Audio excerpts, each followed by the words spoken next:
नमस्कार किसान भाइयों, मैं कमला प्रसाद मौर्य सोनभद्र उत्तर प्रदेश से। आज मैं अपने ज़िले के मधुपुर के पास में ही एक टेढ़वा गांव है, वहां आया हुआ हूं।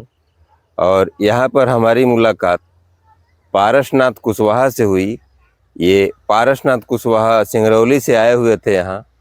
तो इन्होंने जो किसानों के विषय में जो टिप्स दिया और जो फार्मूला बताया, मैं उसको दिखाने का प्रयास कर रहा हूँ। तो आइए देखते हैं। इसके साथ ही अगर आप हमारे चैनल पर नए हैं तो चैनल को सब्सक्राइब कर लीजिएगा। अगर आपको यह वीडियो अच्छी लगेगी तो वीडियो को लाइक कर दीजिएगा। मुझे अगर आप फेसबुक पेज पर देख रहे हैं तो फेसबुक पेज पर टॉपर किसान नाम का फेसबुक पेज है, फॉलो कीजिएगा और लाइक कीजिएगा। हम लोग खेत खलिहान में आए हैं और आज स्थिति ये है कि किसानों के उत्पादन का लागत नहीं निकल रहा है और दूसरी तरफ के खाने वालों को खाने की ताकत नहीं है। तो बीच में गहरी खाई जो पैदा हो गई वो आ कहाँ से गई, जबकि खेत में जो उत्पादन का लागत निकलता है, लागत से नीचे कोई मूल्य का निर्धारण हो नहीं सकता। और दूसरी बात कि किसान जो उत्पादन का काम करता है तो जिसमें ज़्यादा मुनाफा होता है, यानी जिसमें जितनी महंगाई होती है उसी वस्तुओं का उत्पादन शुरू करता है ताकि वो मुनाफा मिल सके। तो अब क्वेश्चन ये आ रहा है कि मुनाफा कमाने के लिए ही उत्पादन करता है और लागत भी नहीं निकल रहा है, तो बीच में गहरी खाई कहाँ से पैदा हो गई। तो उत्पादन का जो फार्मूला है वो लागत कितना है, यह जो है करेंसी के द्वारा तय होता है। और आज करेंसी में ही बट्टा लग गया।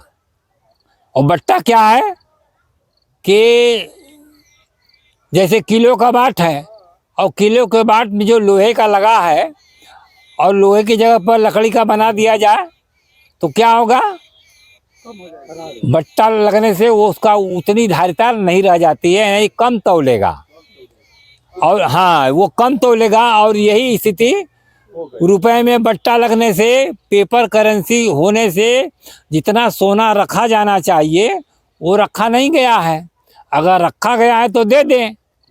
उस पर लिखा है मैं धारक को 100 रुपया देने का वचन देता हूँ। तो रुपया है तो देने का क्या, लिखने का क्या उचित। इसका मतलब ये है कि वो दूसरी कोई चीज़ है। तो दूसरी चीज़ यानी अगर सोना ही मान लिया जाए तो सोना जब लिखा नहीं गया है तो क्या देंगे, क्या दिलाएगी। तो आज जो है अनबूझ पहेली बन गई है। यानी सरकार की नीतियों के कारण, यानी रिजर्व बैंक ऑफ इंडिया ने जो उस पर दस्तखत किया है, वचन पत्र दिया है, और जो केंद्रीय सरकार ने जो गारंटी दिया है वो गारंटी भी फ्रॉड, वचन पत्र भी फ्रॉड। इसलिए कि गोल्ड तो लिखा नहीं है, और जब देंगे नहीं, लिखा नहीं है तो क्या देंगे, कितना दिलाएंगे। और ये एक अनबूझ पहेली है। और असली कारण तो ये है कि उसने अंकों का फ्लक्चुएशन किया, उसने अंकों को बढ़ाया। जैसे मीटर है और मीटर की एक निश्चित दूरी है और उसी दूरी पर 1 लिख दिया जाए, 1 की जगह पर 2 लिख दिया जाए तो वह 1 मीटर की वह जो है देगा और 2 मीटर का अंकों के फ्लक्चुएशन से 2 मीटर का दाम ले लेगा। यही हाल रुपए में करेंसी में हो गई है। तो यही कारण है कि आज खेत खलिहान में जो है लागत नहीं निकल रहा है और जो है खाने वालों को खाने की ताकत नहीं तो महंगाई में विकास कैसे संभव है। आज महंगाई भी है, विकास भी है, दोनों एक साथ चल नहीं सकता। एक पूरब दिशा की तरफ जाएगी तो एक पश्चिम दिशा की तरफ जाएगी। दोनों एक साथ चलने का मतलब है कि जो करेंसी के जो भेदभाव है, जो ठगी किया गया है, जो बट्टा लगाया गया है, उसको जो है किसानों से भुलवाया गया। और जितने जिम्मेवार लोग हैं, इन जिम्मेवार लोगों ने इस पर पर्दा डाल दिया और हम किसानों को पता ही नहीं चल रहा है। तो आज उसको करने के लिए, लड़ाई लड़ने के लिए, लोगों को समझाने के लिए, खेत खलिहान की दुर्दशा को देने के लिए यह चीज़ दी गई है कि हमारा लीगल टेंडर जारी हो। करेंसी, लीगल करेंसी चाहिए और तब हम उसका जो है इसका लागत नहीं मिल पाएगा और रोजगार पैदा होगा। रोजगार कहीं पैदा नहीं होता, रोजगार तो उत्पादन में होता है। उत्पादन नहीं होगा तो ये संभव नहीं है। अब इसी बात को और कुछ बात पूछना हो तो बताएं। तो उसका मैं जवाब दूं। इतना कर्ज लदा हुआ है किसानों को, और सब लोग चिल्ला रहे हैं पूरा भारत कर्जे पे चल रहा है। डूबा। कोई आत्महत्या कर रहे हैं किसान, आत्महत्या कर रहे हैं, और सरकार कह रही है कि नहीं हम माफ कर रहे हैं, माफ कर रहे हैं। वो माफी कहाँ से देंगे? अब देंगे कहाँ से, जबकि ये बताइए माफ कर रहे हैं लेकिन लदा हुआ है उतना ही। बिजली वाला आएगा बिजली काट देगा, बैंक वाला KCC वो अपना जो है रोज भेज रहा है नोटिस। हाँ, किसान बेचारे परेशान हैं, उनको लागत ही नहीं मिला। जब लागत ही नहीं मिलेगा तो वो देंगे कहाँ से? हाँ, यही तो समस्या है कि किसानों के पॉकेट पर अकल की डकैती डाली गई है। अकल की डकैती हो रही है और यहाँ पीसा जा रहा है किसानों को, सब मार रहे हैं किसान। तो किसान को मैं सलाह दूंगा कि किसान आत्महत्या न करें, और उनका हक बनता है संवैधानिक दायरा में वो सरकारों से पूछें, जितने जिम्मेदार बैंक के अधिकारी हैं, रिजर्व बैंक से और केंद्रीय सरकार से पूछें, पार्लियामेंट में पूछें, और जो है जितने जिम्मेवार हैं सबसे पूछें कि हम इसकी अदायगी कैसे करें।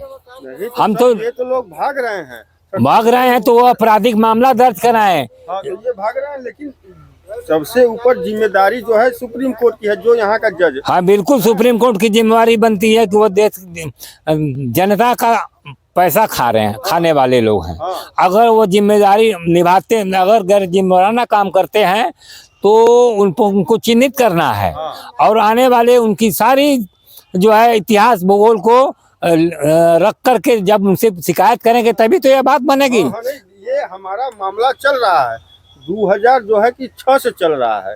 आज तक हमको जो है बिजली विभाग से इतना नोटिस दिए, लेकिन आज तक हमारा जो है जवाब नहीं दिए। अब बार बार काट के गुंडई के बल पे चले जाते हैं बिजली। संविधान में ऐसी उल्लेख है CRPC 119 के तहत कि जो कोई भी जो है पब्लिक सर्वेंट जो है लोक सेवक, अगर वह जानते हुए भी आपके खिलाफ कार्रवाई करता है और उस पर पर्दा डालता है, आपका शोषण दोहन में संलिप्त होता है, तो 119 के तहत वो भी अपराधी की श्रेणी में आते हैं। ये सर हम जान रहे हैं अपराधी की श्रेणी में हैं, मगर न्यायपालिका जो कि दबा के बैठी है वो स्वयं नहीं दे रही है, तो उसको भी चिन्हित करना है। हम करना है, ठीक है। हाँ। लेकिन उनके ऊपर कौन है ये बताइए? तो अब हम जनता हैं और इस बात को फैलाएं, और इसके बाद हम तो मरेंगे। हाँ। लेकिन मरने से पहले इस आवाज को उठा करके एक आंदोलन करेंगे और अपना हक लेंगे। हारने के लिए भी जो भी कुछ हमको करना पड़ेगा वो सब किया जाएगा, क्योंकि अब तो मरना है तो एक नेक काम के लिए मरेंगे। जब लागत मूल्य ही नहीं मिलेगा तो हम लोग कितने दिन तक किसानी खेती करेंगे? तो इसके लिए तो लड़ने के अलावा कोई रास्ता नहीं है। और जो लोग इसमें आड़े हाथ आते हैं उनका सबका बदला लेना है, सबका जवाबदेही तय करना है। अगर नहीं करते हैं तो हम एक किसानों को जुट होना पड़ेगा, और यहीं से रोजगार पैदा होता है, और यह रोजगार का कोई दूसरा साधन नहीं है। हर उत्पादन में ही रोजगार है, चाहे वह रोटी के लिए रोजगार करें, या कपड़े के लिए रोजगार पैदा करना हो, या मकान बनाने के लिए जो आवश्यकताएं पूर्ति हैं, तो वो भी उत्पादन से ही है। सब में उत्पादन ही है, और उत्पादन के बिना जीवन संभव नहीं है। और उत्पादन की थ्योरी लागू होनी चाहिए, और करेंसी में बट्टा को दूर करते ही, यानी लीगल करेंसी बनाते ही ये सारी समस्याओं का समाधान हो जाएगा। इस बात से अपनी अवगत कराए। और फर्म है सर कि ये रुपया जो है अनलीगल चल रहा है, बिल्कुल इलीगल एक करेंसी है।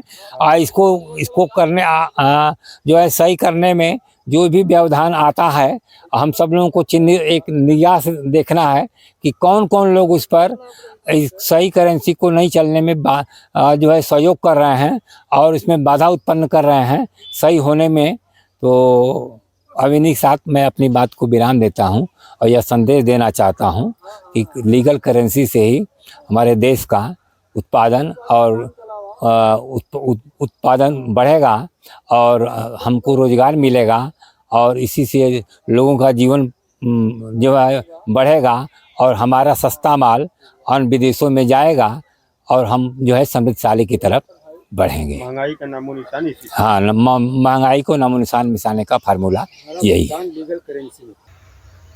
इन्हीं वाक्यों के साथ मैं आज का यह वीडियो समाप्त करता हूं। अगली वीडियो में फिर मुलाकात होगी। तब तक के लिए मुझे आज्ञा दीजिए। नमस्कार, धन्यवाद। जय जवान, जय किसान।